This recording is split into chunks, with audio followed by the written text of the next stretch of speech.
영상 시작 전에 한 말씀만 드릴게요. 먼저 오늘 이야기 함께 해주셔서 감사해요. 이 채널은 여러분의 마음을 조금이라도 가볍게 해드리고 그동안 말하지 못한 이야기들을 함께 풀어가는 공간입니다. 구독과 좋아요는 제가 길을 잃지 않도록 밝혀주는 등불입니다.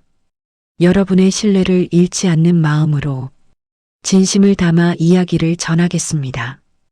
혹시 다음에 또 편하게 찾아오고 싶으시다면 알림 설정도 부탁드릴게요. 여러분의 작은 응원이 이 채널을 움직이게 합니다. 겨울 새벽 물류센터 한 노인이 무거운 박스를 들다 비틀거렸습니다. 주변 직원들은 혀를 차며 지나쳤죠. 그때 단 한 명, 청년이 달려와 노인을 붙잡고 의자에 앉혔습니다. 따뜻한 물 한 잔을 건네며 조용히 물었습니다. 괜찮으세요? 노인의 눈에 눈물이 고였습니다. 사실 그 노인은 이 물류센터를 소유한 재벌 회장이었습니다. 그는 왜 변장까지 하며 새벽 현장에 숨어들었을까요? 그리고 이 청년의 단 한 번의 손길이 어떻게 두 사람의 운명을 완전히 바꿔놓았을까요? 지금부터 시작되는 이야기 마지막까지 들으시면 당신도 알게 될 겁니다. 진짜 성공이란 무엇인지. 강무진, 71세, 무진유통그룹 회장. 사람들은 그를 물류업계의 황제라 불렀습니다. 하지만 그 화려한 이름 뒤엔 아무도 모르는 상처가 있었습니다. 10년 전 겨울, 무진은 하루아침에 모든 것을 잃었습니다. 아내 김순희는 뇌출혈로 세상을 떠났고 6개월 뒤 외동딸 강민서가 교통사고로 그의 곁을 떠났습니다. 연이은 비극이었습니다. 장례식장에서 무진은 무너지지 않으려 애썼습니다. 사람들 앞에서 눈물을 보이지 않았습니다.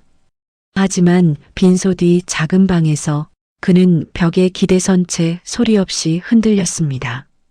남은 건 단 한 명. 손녀 강예린. 당시 고등학생이었던 예린이가 그의 유일한 이유가 되었습니다. 무진은 예린을 끔찍이 아꼈습니다. 아침마다 함께 식사하고 주말엔 손수국을 끓여주었습니다. 예린의 웃음소리가 그나마 이 집을 숨쉬게 했습니다. 그러던 어느 날 더 큰 배신이 찾아왔습니다. 무진이 가장 믿었던 조카 강태준. 20년간 회사 재무이사로 일하던 그가 무려 80억 원의 회사 자금을 횡령했습니다. 비자금까지 조성한 정황이 드러났습니다. 검찰 조사가 시작되던 날 아침, 무진은 태준을 집무실로 불렀습니다. 책상 앞에 선 태준은 고개를 숙인 채 말이 없었습니다. 무진은 그저 조용히 물었습니다. 왜 그랬나? 태준은 대답하지 않았습니다. 무진은 천천히 창밖을 바라보았습니다. 내가 어릴 때 내가 대학 등록금 댔다. 결혼할 때도 집 장만해줬지. 회사도 믿고 맡겼고. 무진의 목소리는 떨리지 않았습니다. 하지만 그 눈빛엔 깊은 허무함이 서려 있었습니다. 그런데 넌 왜 나한테 말 한마디 없었나? 돈이 필요하면 말을 했어야지. 태준은 끝내 고개를 들지 못했습니다. 그날 이후 무진은 사람을 보는 눈을 잃었습니다. 아니, 정확히 말하면 자신의 눈을 믿지 못하게 되었습니다. 그로부터 10년, 무진은 사람을 멀리했습니다. 회사 임원들과도 최소한의 대화만 나눴고 친구들의 모임도 거절했습니다. 집에선 예린과 단둘이 조용히 살았습니다. 그게 편했습니다. 그게 안전했습니다. 그러던 어느 봄날 저녁, 예린이 거실에서 무진을 불렀습니다. 할아버지, 잠깐 앉으세요. 무진은 소파에 앉았습니다. 예린은 평소와 달리 긴장한 표정이었습니다. 손을 꼭 쥐고 한참을 망설이다 입을 열었습니다. 저 할아버지께 말씀드릴 게 있어요. 무진은 예린의 눈을 보았습니다. 뭔가 중요한 이야기라는 걸 직감했습니다. 저 만나는 사람이 있어요. 결혼하고 싶어요. 무진의 표정이 굳었습니다. 예리는 재빨리 말을 이었습니다. 정말 좋은 사람이에요. 성실하고 착하고 할아버지도 만나보시면 좋아하실 거예요. 무진은 잠시 말이 없었습니다. 그리고 천천히 고개를 끄덕였습니다.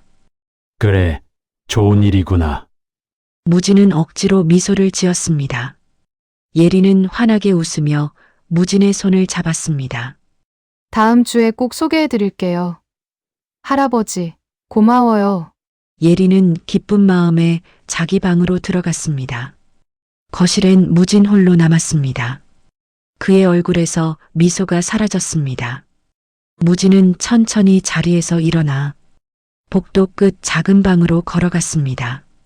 그곳엔 딸 민서의 영정사진이 놓여 있었습니다. 무진은 사진 앞에 무릎을 꿇고 앉았습니다. 사진 속 딸은 환하게 웃고 있었습니다. 무진은 손으로 액자를 쓰다듬었습니다. 그리고 조용히 혼잣말을 했습니다. 민서야, 내 딸이 결혼한대. 무진의 목소리가 잠시 멈췄습니다. 그는 눈을 감았습니다. 그런데 아빠는 또 걱정이 되는구나. 무진의 손이 떨렸습니다. 아빠 눈은 이미 틀렸었잖니. 태준이도 못 봤고 사람을 제대로 본 적이 없어. 그는 천천히 눈을 떴습니다. 사진 속 딸을 다시 바라보았습니다. 이번에 또 잘못 보면 예린이까지 잃는 거야. 무진은 한참을 그 자리에 앉아 있었습니다. 창밖으로 봄비가 내리기 시작했습니다. 다음 날 새벽, 무진은 잠을 이루지 못했습니다. 책상 앞에 앉아 창밖을 바라봤습니다. 손녀를 지키고 싶었습니다. 하지만 사람을 믿는 것이 두려웠습니다. 그때 무진의 머릿속에 한 가지 생각이 스쳤습니다. 직접 확인하자. 말이나 겉모습이 아니라 그 사람의 진짜 모습을. 무진은 천천히 전화기를 들었습니다. 비서실장에게 전화를 걸었습니다. 최도영이라는 청년 알아봐. 예린이가 만나는 사람이야. 이틀 뒤 보고서가 올라왔습니다. 최도영, 28세, 무진유통재산물류센터 계약직 직원, 고아 출신, 학력 고졸. 무진은 보고서를 천천히 읽었습니다. 그리고 조용히 중얼거렸습니다. 계약직 고아. 무진은 보고서를 덮었습니다. 그리고 결심했습니다. 내 눈으로 직접 보겠다. 3일 뒤 새벽, 무진은 낡은 작업복을 입고 모자를 눌렀었습니다. 거울 속 자신은 그저 평범한 노인이었습니다. 그는 재산물류센터로 향했습니다. 아무도 자신을 알아보지 못할 그곳으로. 무진의 가슴 속엔 두 가지 감정이 뒤엉켰습니다. 손녀를 지키고 싶은 간절함, 그리고 다시 배신당할지 모른다는 두려움. 새벽 물류센터에 불빛이 보였습니다. 무진은 천천히 그 문을 열었습니다. 그리고 그곳에서 그는 예상치 못한 장면을 마주하게 됩니다. 과연 최도영은 어떤 사람일까요? 그리고 무진은 그 청년에게서 무엇을 발견하게 될까요? 새벽 4시, 무진의 저택 안방. 무진은 거울 앞에 섰습니다. 그의 옆엔 집사 박은정이 낡은 옷가방을 들고 있었습니다. 박은정, 60대 중반, 30년간 강가를 지켜온 집사였습니다. 그는 무진의 결심을 듣고 조용히 고개를 끄덕였습니다. 회장님, 이 옷들 준비했습니다. 가방 속엔 낡은 작업복과 오래된 운동화가 들어 있었습니다. 무진은 천천히 옷을 갈아입었습니다. 평소 입던 정장 대신 색바랜 남색 점퍼, 손목시계도 벗었습니다. 거울 속 자신은 이제 그저 평범한 노인이었습니다. 박은정이 조심스럽게 물었습니다. 예린 아가씨께는 말씀 안 하시는 겁니까? 무진은 고개를 저었습니다. 예린이가 알면 도영이에게 미리 연락할 거야. 그럼 의미가 없지. 박은정은 잠시 망설이다 말했습니다. 회장님 혹시 그 청년이 좋은 사람이 아니면 어쩌시려고요? 무진은 대답하지 않았습니다. 그저 모자를 눌러쓰고 문을 열었습니다. 새벽 5시, 무진은 재산물류센터 정문 앞에 섰습니다. 거대한 건물이 불을 밝히고 있었습니다. 트럭들이 쉴 새 없이 드나들었습니다. 무진은 천천히 안으로 들어갔습니다. 경비원은 그를 보고 대수롭지 않게 손짓했습니다. 신규 인력이세요? 저쪽 사무실로 가세요. 무진은 고개를 숙이고 안으로 들어갔습니다. 형광등 불빛 아래 수백 명의 사람들이 움직이고 있었습니다. 컨베이어 벨트 위로 상자들이 끊임없이 흘러갔습니다. 직원들은 바코드를 찍고 분류하고 옮겼습니다. 쉴 틈 없는 작업이었습니다. 무진은 센터 안을 천천히 걸었습니다. 일부러 어리둥절한 표정을 지었습니다. 길을 잃은 노인처럼 보이려고 했습니다. 한 젊은 직원이 무진 곁을 지나갔습니다. 무진은 조심스럽게 물었습니다. 저 실례합니다. 여기가 이 구역 맞나요? 직원은 짜증스러운 표정으로 무진을 흘깃 보았습니다. 여기 3구역이에요. 저쪽으로 가세요. 그리고는 빠르게 지나쳐 갔습니다. 무진은 그 뒷모습을 조용히 바라보았습니다. 무진은 계속 걸었습니다. 일부러 천천히 힘들어 보이게. 또 다른 직원이 지나갔습니다. 저기 혹시 화장실이 어디? 직원은 무진을 보지도 않고 손가락으로 방향만 가리켰습니다. 저기요. 그리고는 이어폰을 낀 채 지나쳐 갔습니다. 무진은 그 자리에 멈춰 섰습니다. 센터 안은 분주했습니다. 하지만 아무도 무진을 신경 쓰지 않았습니다. 그는 그저 투명한 존재였습니다. 무진은 일부러 무거운 상자 더미 앞에서 멈췄습니다. 그리고 허리를 잡고 힘들어하는 척했습니다. 주변 직원들이 지나갔습니다. 한 직원이 무진을 보고 혀를 찼습니다.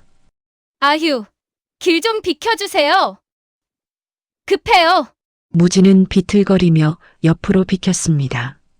직원은 불평하듯 중얼거리며 지나갔습니다. 나이 들어서 왜 여기 와 가지고? 무진은 그 말을 들었습니다. 하지만 표정을 바꾸지 않았습니다. 그저 조용히 지켜보았습니다. 그때였습니다. 멀리서 한 청년이 뛰어왔습니다. 작업복 차림에 땀이 송골송골 맺힌 얼굴. 최도영이었습니다. 도영은 무진을 보자마자 달려왔습니다. 아저씨, 괜찮으세요? 도영은 무진의 팔을 부축했습니다. 무진은 일부러 힘없이 몸을 맡겼습니다. 아, 괜찮아요. 그냥 좀 어지러워서. 여기 앉으세요. 제가 의자 가져올게요. 도영은 재빨리 근처 휴게실로 뛰어갔습니다. 그리고 접이식 의자를 들고 돌아왔습니다. 도영은 의자를 펼치고 무진을 조심스럽게 앉혔습니다. 그리고 자신의 물병을 꺼내 건넸습니다. 물 드세요. 천천히요. 무진은 물을 받아들었습니다. 도영의 손은 거칠었습니다. 오랜 노동으로 굳은 손이었습니다. 무진은 물을 한 모금 마셨습니다. 도영은 무진 앞에 쪼그려 앉아 걱정스러운 눈으로 바라보았습니다. 많이 추우시죠? 여기 새벽엔 진짜 춥거든요. 도영은 자신이 입고 있던 조끼를 벗기 시작했습니다. 무진은 손을 저었습니다. 아니에요. 괜찮아요. 자네가 추울 텐데. 저는 움직이니까 괜찮아요. 아저씨가 더 중요하죠. 도영은 조끼를 무진의 어깨에 걸쳐 주었습니다. 그리고 환하게 웃었습니다. 처음 오셨어요? 저도 처음엔 여기 헷갈렸거든요. 무진은 도영의 얼굴을 바라보았습니다. 진심 어린 눈빛이었습니다. 계산이나 목적이 보이지 않았습니다. 무진의 가슴 한편이 따뜻해졌습니다. 오래 잊고 있던 감정이었습니다. 선량한 사람의 온기. 도영이 다시 물었습니다. 어느 구역으로 배정받으셨어요? 제가 같이 가드릴게요. 아직 배정 안 받았어요. 그냥 둘러보는 중이었어요. 그럼 일단 쉬세요. 제가 사무실 위치 알려드릴게요. 도영은 휴대폰을 꺼내 지도를 그려 보여주었습니다. 상세하고 친절하게 마치 가족을 대하듯. 그때 멀리서 날카로운 목소리가 들렸습니다. 최도영, 뭐 하는 거야? 50대 중반의 남자가 빠르게 걸어왔습니다. 장기백, 제3물류센터 센터장이었습니다. 장기백은 무진과 도영을 번갈아 보았습니다. 그의 얼굴엔 불쾌함이 가득했습니다. 휴식 시간도 아닌데 왜 여기 앉아 있어? 작업 밀리는 거 모르나? 도영은 재빨리 일어섰습니다. 죄송합니다, 센터장님. 이분이 몸이 안 좋으셔서. 몸 안 좋으면 집에 가든지. 여기 일터야, 병원 아니고. 장기백은 무진을 힐끗 보고는 도영에게 손짓했습니다. 빨리 3구역 가. 거기 사람 부족해. 도영은 무진을 걱정스럽게 바라보았습니다. 무진은 고개를 끄덕이며 괜찮다는 표정을 지었습니다. 네, 알겠습니다. 도영은 못내 아쉬운 표정으로 뛰어갔습니다. 장기백은 무진을 차갑게 내려다보았습니다. 신규 인력이시면 저쪽 사무실로 가세요. 여기서 돌아다니지 마시고. 무진은 조용히 고개를 숙였습니다. 장기백은 더 이상 말하지 않고 돌아섰습니다. 무진은 그 뒷모습을 바라보았습니다. 장기백의 얼굴에서 본 것은 불쾌함만이 아니었습니다. 무언가 경계하는 빛, 그리고 계산하는 눈빛. 무진은 천천히 자리에서 일어났습니다. 도영이 건네준 조끼를 벗어 의자 위에 놓았습니다. 그리고 센터 밖으로 나왔습니다. 차 안. 무진은 핸들을 잡은 채 한참을 앉아 있었습니다. 머릿속이 복잡했습니다. 최도영. 그 청년의 눈빛은 진심이었습니다. 휴식 시간을 포기하고 자신의 조끼를 내주고 끝까지 걱정해준 마음. 그건 연기가 아니었습니다. 무진은 오랜만에 느꼈습니다. 사람의 따뜻함을. 하지만 동시에 의문도 생겼습니다. 장기백 센터장. 그의 표정과 태도가 신경 쓰였습니다. 무진은 천천히 시동을 걸었습니다. 그리고 혼잣말처럼 중얼거렸습니다. 한 번 더 확인해 봐야겠어. 무진의 눈빛이 깊어졌습니다. 도영이 진짜 좋은 사람인지 아니면 또 다른 가면을 쓴 사람인지 그는 아직 결론을 내릴 수 없었습니다. 하지만 한 가지는 확실했습니다. 이번엔 절대 틀려선 안 된다는 것.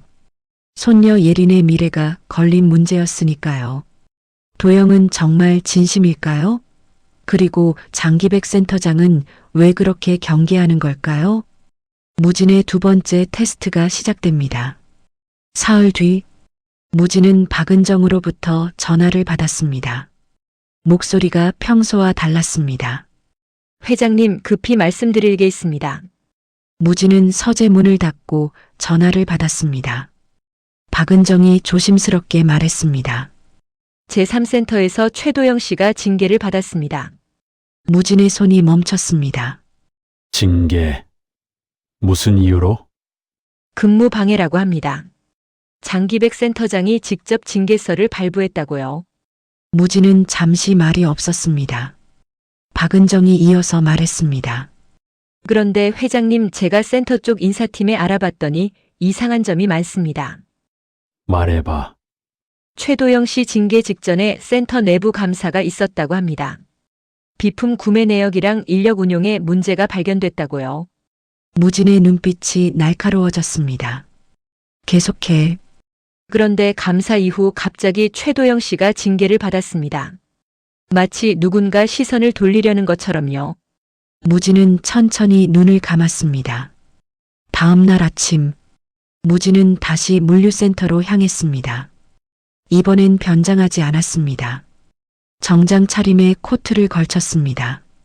센터 입구, 경비원들이 무진을 보고 깜짝 놀라 경례했습니다. 회장님. 무진은 고개만 끄덕이고 안으로 들어갔습니다. 직원들이 무진을 보고 웅성거렸습니다. 회장님이 왜 여기? 직접 오신 건 처음 아냐? 무진은 센터장실 앞에 섰습니다. 문을 열자 장기백이 깜짝 놀라 자리에서 일어났습니다. 회장님. 어떻게? 무진은 말없이 책상 앞 의자에 앉았습니다. 그리고 조용히 물었습니다. 최도영이라는 직원, 왜 징계했나? 장기백의 얼굴이 굳었습니다. 잠시 머뭇거리다 대답했습니다. 그 근무 중 규정 위반이 있어서입니다. 구체적으로 작업 시간에 개인적인 일로 자리를 비웠습니다. 여러 차례 경고했지만 개선이 안 됐고요. 무진은 장기백의 눈을 똑바로 보았습니다. 그게 다인가? 네, 무진은 천천히 고개를 끄덕였습니다. 그리고 말했습니다. 지난주 내부 감사 결과 보고서 가져와. 장기백의 얼굴이 하얗게 변했습니다. 그건 아직 정리 중입니다. 지금 당장. 네. 30분 뒤 무진은 보고서를 읽고 있었습니다. 비품 구매 내역, 정상 가격의 1.5배로 구매된 물품들, 인력 운용 기록, 실제 근무하지 않은 유령 인력의 흔적. 무진은 보고서를 덮었습니다. 그리고 장기백을 바라보았습니다. 이게 왜 아직도 처리 안 됐지? 장기백은 땀을 닦으며 대답했습니다. 그게 확인 중입니다. 담당 직원들 조사하고 있고요. 최도영이 담당이었나? 아닙니다. 그런데 왜 최도영을 징계했나? 장기백은 대답하지 못했습니다. 무진은 자리에서 일어났습니다. 그리고 조용히 말했습니다. 오늘 안으로 제대로 된 보고서 올려! 그리고 최도영 징계는 취소야! 하지만 무진은 더 이상 듣지 않고 센터장실을 나왔습니다.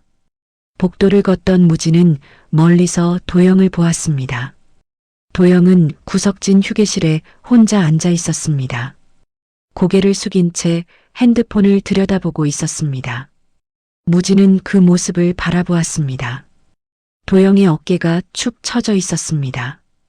평소의 밝은 표정은 보이지 않았습니다. 무진은 다가가지 않았습니다. 그저 멀리서 지켜보았습니다. 도영은 한참을 그렇게 앉아 있다가 천천히 자리에서 일어나 작업장으로 돌아갔습니다. 무진의 가슴이 무거웠습니다. 도영은 억울함을 알고 있었을 겁니다. 하지만 말하지 않았습니다. 더 큰 불이익이 두려웠을 겁니다. 무진은 차에 올라탔습니다. 핸들을 잡은 채 한참을 앉아 있었습니다. 머릿속에 오래된 기억이 떠올랐습니다. 10년 전 조카 강태준의 비리 사건. 처음 내부 제보가 들어왔을 때 무진은 믿지 않았습니다. 설마 태준이가? 그렇게 생각하며 넘어갔습니다. 그리고 6개월 뒤 사건이 터졌습니다. 80억 원의 횡령, 수십 명의 피해자. 그때 무진은 깨달았습니다. 내가 일찍 막았으면 피해자가 줄었을 텐데. 무진은 눈을 감았습니다. 그때의 후회가 다시 밀려왔습니다. 그리고 이번엔 또 다른 피해자가 생겼습니다. 착한 청년이 희생양이 되었습니다. 무진은 천천히 눈을 떴습니다. 그리고 중얼거렸습니다. 또 눈 감으면 또 똑같은 피해자가 나오겠지. 그날 밤 무진은 서재에 앉아 있었습니다. 책상 위엔 물류센터 관련 서류들이 쌓여 있었습니다. 인사 기록, 구매 내역, 근태 현황. 무진은 하나하나 꼼꼼히 읽었습니다. 새벽 2시, 무진은 서류 한 장을 발견했습니다. 3개월 전 비품 구매 내역. 정상 가격보다 50% 비싼 가격으로 구매된 기록. 그리고 그 업체, 장기백 센터장의 처남이 운영하는 회사였습니다. 무진의 눈빛이 차갑게 가라앉았습니다. 다음 날 아침, 무진은 감사팀장을 불렀습니다. 제3센터 전면 감사 들어가. 비품 구매부터 인력 운용까지 전무. 알겠습니다, 회장님. 그리고 최도영이라는 직원 특별히 신경 써서 확인해. 징계 사유가 정당한지. 네, 회장님. 사흘 뒤 감사 결과가 올라왔습니다. 예상대로였습니다. 장기백의 비리가 명확했습니다. 그리고 최도영은 전혀 관련이 없었습니다. 오히려 가장 성실한 직원 중 한 명이었습니다. 무진은 보고서를 덮었습니다.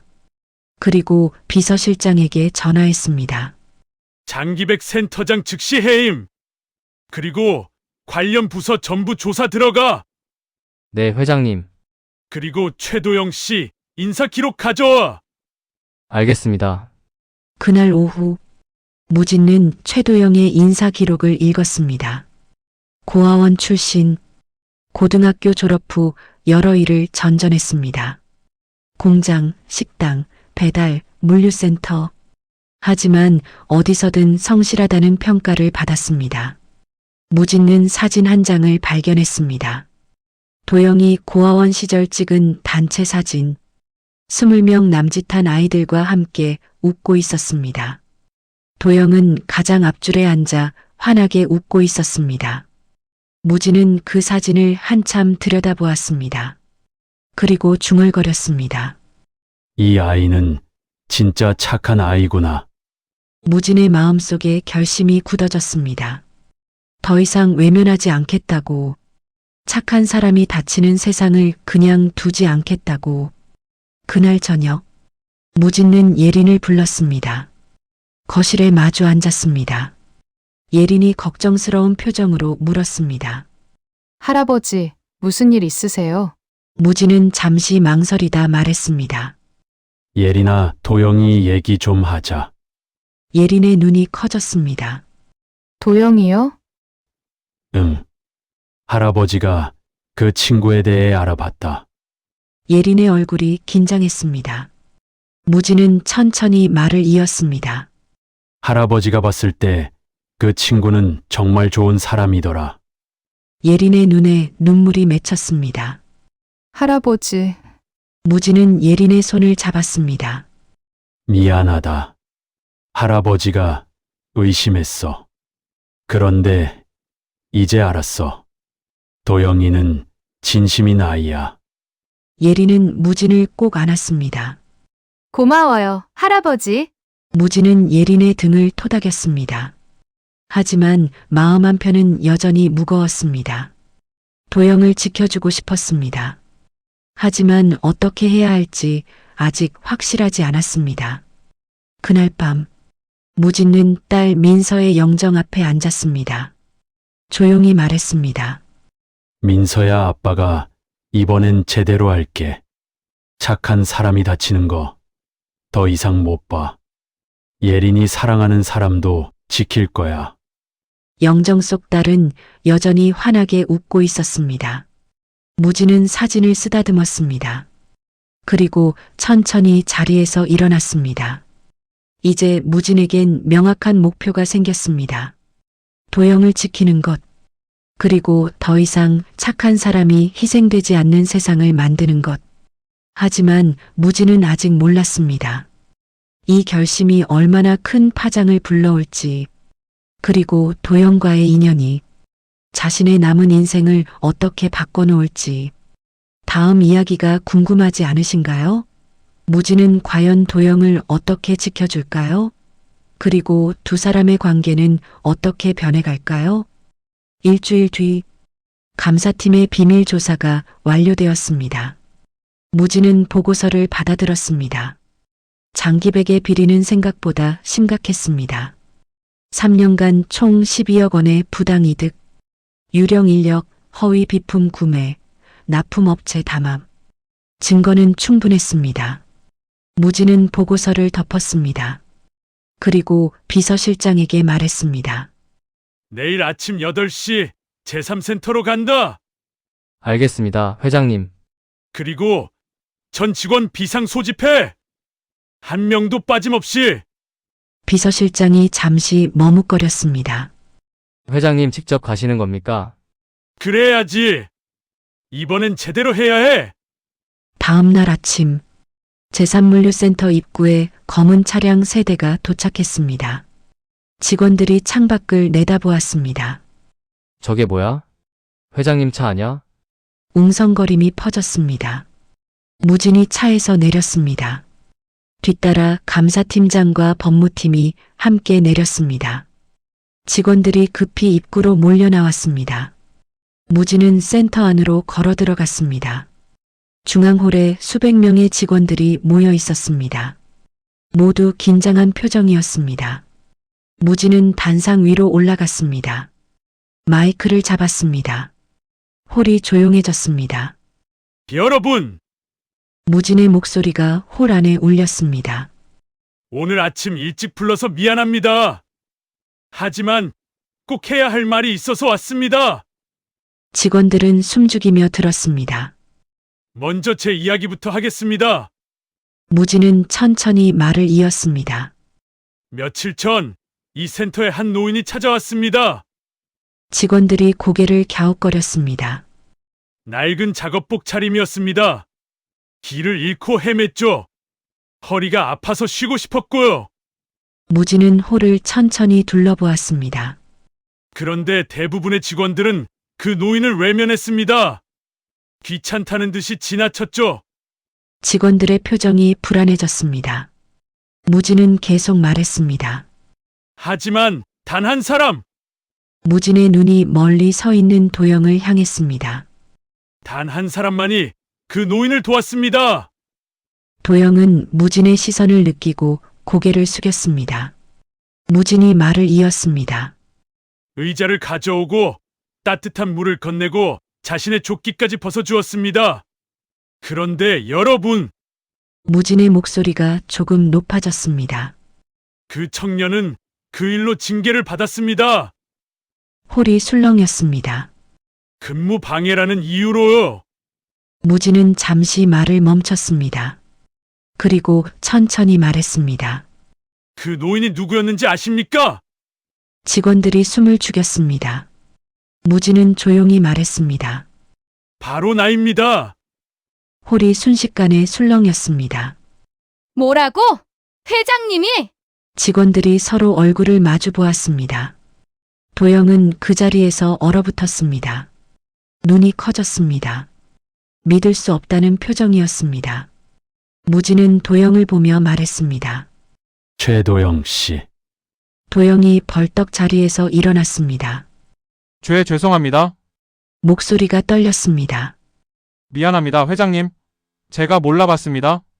도영은 허리를 90도로 숙였습니다. 무진은 천천히 고개를 저었습니다. 아니요! 사과할 건 제가 해야 합니다. 무진의 목소리가 부드러웠습니다. 당신은 잘못한 게 없어요. 오히려 제대로 한 거죠. 도영은 고개를 들었습니다. 눈에 눈물이 맺혔습니다. 무진은 계속 말했습니다. 당신은 상대가 누군지 모르는 상태에서 도왔습니다. 그게 진짜 선함입니다. 무진은 홀을 다시 둘러보았습니다. 하지만 그런 사람이 징계를 받았습니다. 왜죠? 직원들은 대답하지 못했습니다. 무진은 천천히 말을 이었습니다. 이유는 간단합니다. 누군가 자신의 잘못을 덮으려 했기 때문입니다. 무진은 감사팀장에게 손짓했습니다. 감사팀장이 서류 뭉치를 들고 단상으로 올라왔습니다. 무진은 서류를 들어보였습니다. 지난 일주일간 이 센터를 전면 감사했습니다. 직원들의 표정이 긴장했습니다. 그 결과 심각한 비리가 발견되었습니다. 허위 비품 구매, 유령 인력 운용, 납품 업체 담합. 무진의 목소리가 차갑게 식었습니다. 3년간 총 12억 원의 부당이득.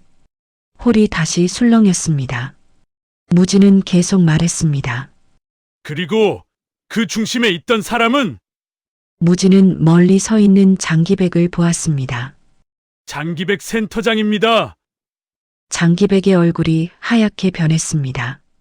뒤로 물러서려 했지만 법무팀 직원들이 그를 가로막았습니다. 장기백 센터장은 오늘 즉시 해임됩니다. 무진의 목소리는 흔들림이 없었습니다. 그리고 관련 비리는 검찰에 고발할 것입니다. 장기백이 소리쳤습니다. 회장님, 잠깐만요. 제가 설명할 기회를. 무진은 손을 들어 제지했습니다. 이미 충분한 증거가 있습니다. 더 이상 할 말 없습니다. 법무팀이 장기백을 데리고 나갔습니다. 홀은 충격에 빠졌습니다. 아무도 말하지 못했습니다. 무진은 다시 마이크를 잡았습니다. 그리고 최도영 씨에 대한 징계는 즉시 취소합니다. 도영이 고개를 들었습니다. 뿐만 아니라 도영 씨는 오늘부로 정규직 전환됩니다. 홀에서 박수 소리가 터져 나왔습니다. 도영은 믿을 수 없다는 표정으로 무진을 바라보았습니다. 눈물이 볼을 타고 흘렀습니다. 무진은 천천히 단상에서 내려왔습니다. 도영에게 걸어갔습니다. 직원들이 길을 열어주었습니다. 무진은 도영 앞에 섰습니다. 도영은 허리를 숙이려 했지만 무진이 그의 어깨를 잡았습니다. 고마웠습니다. 무진의 목소리가 떨렸습니다. 당신 덕분에 오랜만에 사람의 선함을 받습니다. 도영은 고개를 저었습니다. 아닙니다, 회장님. 저는 당연한 일을 했을 뿐입니다. 그 당연한 일을 하는 사람이 많지 않더군요. 무진은 도영의 손을 잡았습니다. 앞으로 이 센터는 달라질 겁니다. 무진은 도영을 보며 말했습니다. 착한 사람이 다치지 않는 곳으로 만들겠습니다. 도영은 눈물을 닦으며 고개를 끄덕였습니다. 감사합니다, 회장님. 무진은 도영의 어깨를 두드렸습니다. 무진은 다시 직원들을 향해 돌아섰습니다. 여러분, 모두가 무진을 바라보았습니다. 오늘부터 이 센터는 새로 시작합니다. 무진의 목소리에 힘이 실렸습니다. 비리는 용납하지 않을 것입니다. 하지만 성실한 사람은 반드시 인정받을 것입니다. 그리고 서로를 돕는 문화를 만들겠습니다. 무진은 직원들의 눈을 하나하나 바라보았습니다. 여러분도 함께 해주시길 바랍니다. 홀에서 다시 박수가 터져 나왔습니다. 이번엔 더 크고 따뜻한 박수였습니다. 직원들의 얼굴에 희망이 보였습니다. 무진은 센터를 나서며 하늘을 올려다보았습니다. 맑은 가을 하늘이었습니다. 오랜만에 마음이 가벼웠습니다. 차 안에서 무진은 창밖을 바라보았습니다. 비서실장이 조심스럽게 물었습니다. 회장님, 정말 정규직 전환 진행하시는 겁니까? 물론이지. 약속은 지켜야지. 그런데 회장님, 비서실장이 말을 이었습니다. 최도영 씨가 예린 아가씨의 약혼자라는 건 직원들이 알면 또 오해하지 않을까요? 무진은 고개를 저었습니다. 그건 상관없어. 도영이는 충분히 자격이 있어. 무진은 미소를 지었습니다. 그리고 이제 예린이한테도 말해야겠어. 그날 저녁, 무진은 집으로 돌아왔습니다. 예린이 현관에서 무진을 맞이했습니다. 할아버지, 오늘 센터에서 무슨 일 있었다던데요? 무진은 소파에 앉았습니다. 예린도 옆에 앉았습니다. 무진은 천천히 말했습니다. 예린아, 할아버지가 도영이를 만났어. 예린의 눈이 커졌습니다. 정말요? 언제요? 일주일 전에. 그리고 오늘. 무진은 예린의 손을 잡았습니다. 도영이는 정말 좋은 청년이더라. 무진의 목소리가 따뜻했습니다.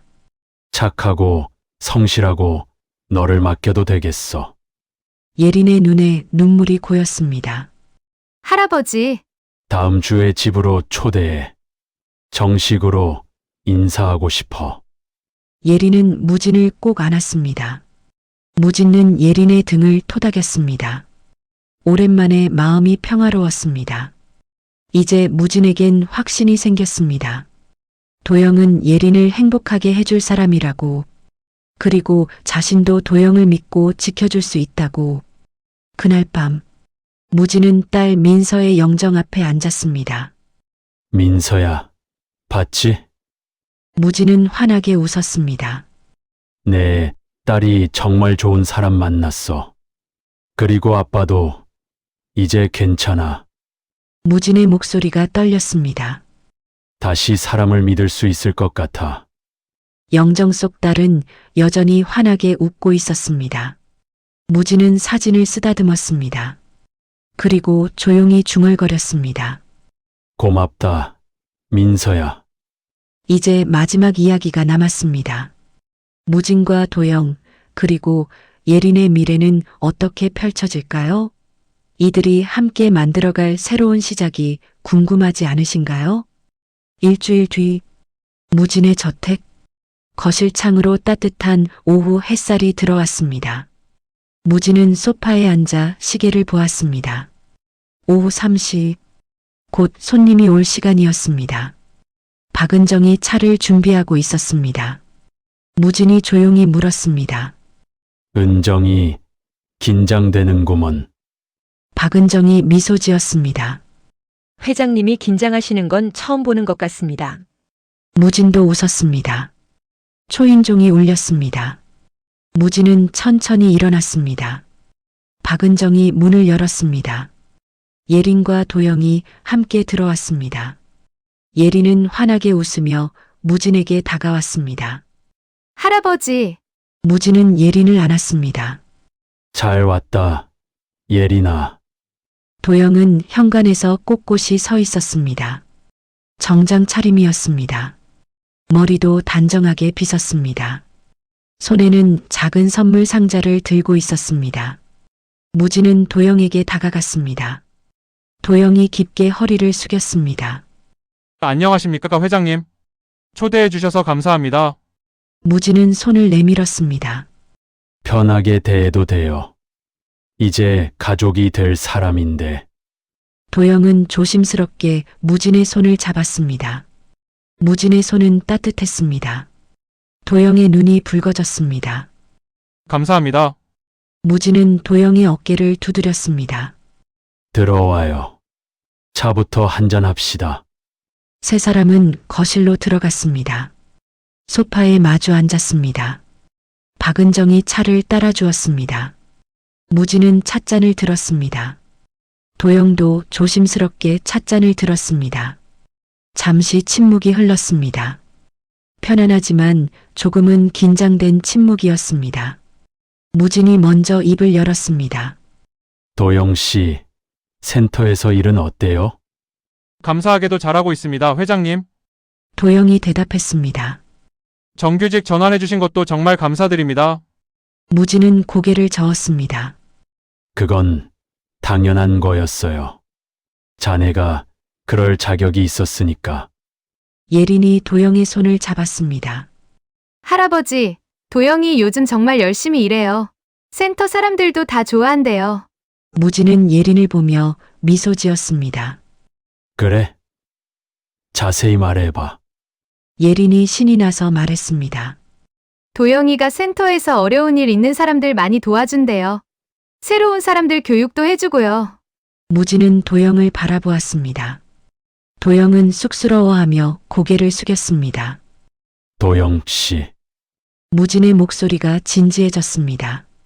자네가 어떻게 자랐는지 알고 있어요. 도영이 고개를 들었습니다.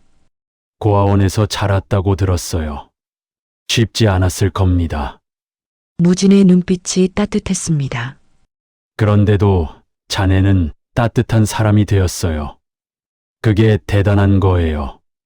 도영의 눈에 눈물이 맺혔습니다. 저는 그냥 제가 받은 도움을 갚고 싶었을 뿐입니다. 목소리가 떨렸습니다. 고아원에서 원장 선생님이 저한테 말씀하셨어요. 내가 받은 사랑을 다른 사람에게 나눠주렴이라고요. 무진은 조용히 들었습니다. 도영이 계속 말했습니다. 그래서 저는 힘든 사람 보면 그냥 못 지나쳐요. 제가 힘들었을 때 누군가 도와줬던 것처럼. 무진의 가슴이 뭉클했습니다. 예린도 눈물을 닦고 있었습니다. 무진은 천천히 입을 열었습니다. 도영 씨, 무진은 도영의 눈을 똑바로 보았습니다. 자네가 예린이를 사랑하는 거 알아요. 그리고 예린이도 자네를 사랑하고요. 도영과 예린이 서로를 바라보았습니다. 무진은 계속 말했습니다. 하지만 나한테는 예린이가 전부예요. 아내도 잃었고 딸도 잃었어요. 무진의 목소리가 잠시 떨렸습니다. 그래서 솔직히 예린이를 누구한테 맡긴다는 게 두려웠어요. 무진은 잠시 말을 멈췄습니다. 10년 전에 내 눈을 믿었다가 크게 다쳤거든요. 그 뒤로 사람을 믿는 게 무서웠어요. 도영은 고개를 숙이고 들었습니다. 무진이 다시 말했습니다. 그런데 자네를 보고 조금씩 마음이 바뀌었어요. 센터에서 날 도와줬을 때 자네 눈빛을 봤어요. 진심이었어요. 무진의 목소리가 따뜻해졌습니다. 그리고 부당한 징계를 받아도 묵묵히 견디는 모습도 봤어요. 그게 자네의 진짜 모습이라는 걸 알았어요. 무진은 자리에서 일어났습니다. 도영과 예린도 따라 일어났습니다. 무진은 도영 앞에 섰습니다. 도영 씨, 무진은 도영의 손을 잡았습니다. 예린이를 지켜줄 사람 자네 같은 사람이면 좋겠소. 도영의 눈에서 눈물이 흘러내렸습니다. 회장님, 스펙이고 뭐고 중요하지 않아요. 진심이 중요한 거예요. 무진의 목소리도 떨렸습니다. 자네는 진심으로 사람을 대하는 사람이에요. 그런 사람이라면 내 손녀를 맡길 수 있어요. 무진은 도영의 손을 꽉 잡았습니다. 부탁합니다. 예린이를 행복하게 해주세요. 도영은 고개를 깊이 숙였습니다. 감사합니다, 회장님. 제 목숨 다해 예린이를 지키겠습니다. 도영의 목소리는 떨렸지만 확신에 차 있었습니다. 예린이 두 사람에게 다가왔습니다. 예린은 무진의 손을 잡았습니다. 그리고 도영의 손도 잡았습니다. 할아버지, 도영아, 고마워. 예린의 눈에도 눈물이 가득했습니다. 우리 셋이서 잘 살아요. 오래오래. 무진은 예린을 안았습니다. 도영도 함께 안았습니다. 세 사람은 한참을 그렇게 서 있었습니다. 한 달 뒤 무진 유통 본사 회의실, 무진은 임원들 앞에 서 있었습니다. 오늘부터 새로운 조직을 만듭니다. 임원들이 집중했습니다. 근로환경 개선팀입니다. 무진은 자료를 나눠주었습니다. 현장 안전, 근로 조건, 인력 복지를 전담하는 팀입니다. 그리고 이 팀의 책임자는 무진은 문을 열었습니다. 도영이 들어왔습니다. 최도영 씨입니다. 임원들이 웅성거렸습니다. 도영은 긴장한 표정으로 인사했습니다. 안녕하십니까? 최도영입니다. 무진이 말했습니다. 도영 씨는 현장을 가장 잘 아는 사람입니다. 그리고 누구보다 직원들의 마음을 이해합니다. 무진은 도영을 보며 말했습니다. 그런 사람이 이 일을 해야 합니다. 도영은 깊게 허리를 숙였습니다. 최선을 다하겠습니다. 무진은 미소 지었습니다. 3개월 뒤 제3물류센터 센터 분위기가 완전히 바뀌었습니다. 휴게실이 새로 생겼고 안전 장비가 보강되었습니다. 직원들 얼굴에 웃음이 많아졌습니다. 도영은 매일 현장을 돌며 직원들과 이야기를 나눴습니다. 불편한 점은 없는지, 개선할 점은 무엇인지. 직원들은 도영을 믿고 따랐습니다. 어느 날 저녁, 무진의 저택 식당, 긴 식탁에 음식이 차려졌습니다. 무진, 예린, 도영이 함께 앉았습니다. 박은정이 국을 나르며 말했습니다. 오늘은 회장님이 좋아하시는 된장찌개 끓였습니다. 무진은 환하게 웃었습니다. 오, 좋아! 은정이 솜씨가 최고지. 세 사람은 조용히 식사를 시작했습니다. 따뜻한 저녁 식사였습니다. 창밖으로 석양이 보였습니다. 예린이 먼저 말했습니다. 할아버지, 도영이가 오늘 센터에서 또 칭찬받았대요. 무진이 도영을 보며 물었습니다. 그래. 무슨 일이었어? 도영이 쑥스럽게 대답했습니다. 별거 아닙니다. 새로운 직원이 작업 중에 다칠 뻔해서 안전 매뉴얼 다시 정비했을 뿐이에요. 무진은 고개를 끄덕였습니다. 그게 중요한 거야. 작은 일에도 신경 쓰는 게. 무진은 국을 한 숟가락 떠먹었습니다. 그리고 창밖을 바라보며 조용히 말했습니다. 늦은 나이에 깨달았지. 예린과 도영이 무진을 바라보았습니다. 무진은 두 사람을 보며 말을 이었습니다. 사람을 살리는 건 결국 사람의 마음이라는 것을. 무진의 눈빛이 깊어졌습니다. 돈도 중요하고 명예도 중요하지. 하지만 결국 남는 건 사람이야. 무진은 도영의 어깨를 두드렸습니다. 자네 같은 사람 말이야. 도영은 고개를 숙였습니다. 제가 부족한데 과찬이십니다. 무진은 고개를 저었습니다. 아니야. 자네는 충분해. 아니, 충분한 정도가 아니라 귀한 사람이야. 예린이 두 사람의 손을 잡았습니다. 우리 셋이서 오래오래 같이 있어요. 무진은 예린의 손을 꽉 잡았습니다. 그래, 그러자. 세 사람은 다시 조용히 식사를 이어갔습니다. 식탁 위로 따뜻한 김이 올라왔습니다. 창밖 석양은 점점 붉어졌습니다. 무진은 문득 생각했습니다. 10년 전 잃었던 것들, 아내, 딸, 믿음, 희망, 그 모든 것이 사라졌다고 생각했습니다. 하지만 지금은 달랐습니다. 손녀가 있고 믿을 수 있는 사람이 생겼습니다. 그리고 다시 마음을 열 수 있었습니다. 무진은 도영을 보았습니다. 이 청년 덕분이었습니다. 한겨울 새벽 낯선 노인을 도와준 그 선한 마음 덕분이었습니다. 도영아, 무진이 조용히 불렀습니다. 네, 회장님. 고맙다. 내 마음을 다시 열어줘서. 도영은 당황해하며 손을 저었습니다. 제가 뭘 했다고요? 오히려 제가 감사드려야죠. 무진은 미소 지었습니다. 아니야. 자네가 해준 게 많아. 예린이 끼어들었습니다. 맞아요. 도영아. 할아버지뿐만 아니라 저도 고마워. 우리 가족 만들어줘서. 도영의 눈이 붉어졌습니다. 저야말로 감사합니다. 가족이 생겨서.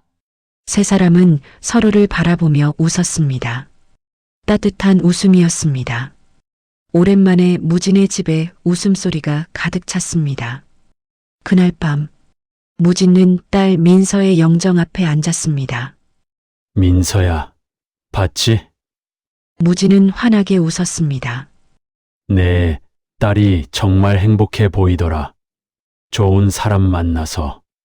무진은 사진을 쓰다듬었습니다. 그리고 아빠도 이제 괜찮아. 오래 굳어있던 내 마음이 다시 사람을 믿게 되었어. 무진의 목소리가 떨렸습니다. 고맙다, 민서야. 너희 덕분이야. 무진은 천천히 자리에서 일어났습니다. 창밖으로 달빛이 비쳤습니다. 무진은 하늘을 올려다보았습니다. 그리고 조용히 중얼거렸습니다. 이제 시작이야. 진짜 시작. 무진의 얼굴에 평화가 깃들었습니다.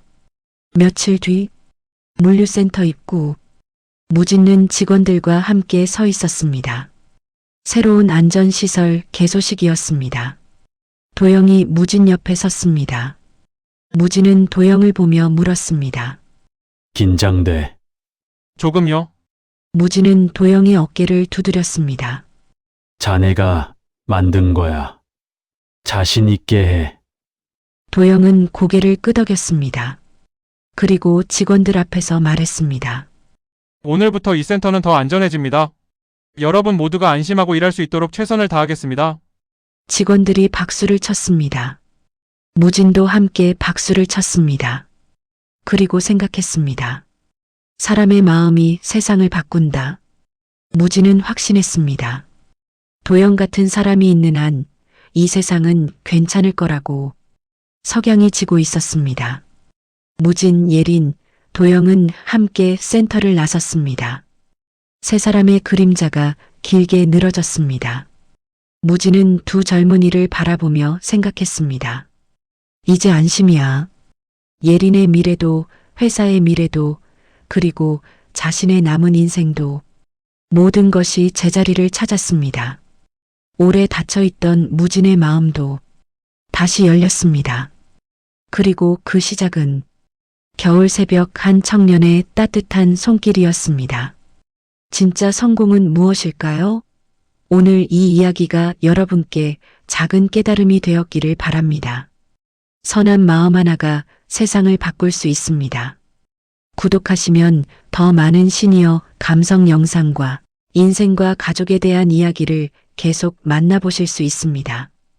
혹시 여러분의 마음에도 말하지 못한 상처가 남아있다면 이 채널에서 함께 조금씩 풀어가요. 구독과 좋아요는 제가 더 많은 위로의 이야기를 만들 수 있는 힘이 됩니다.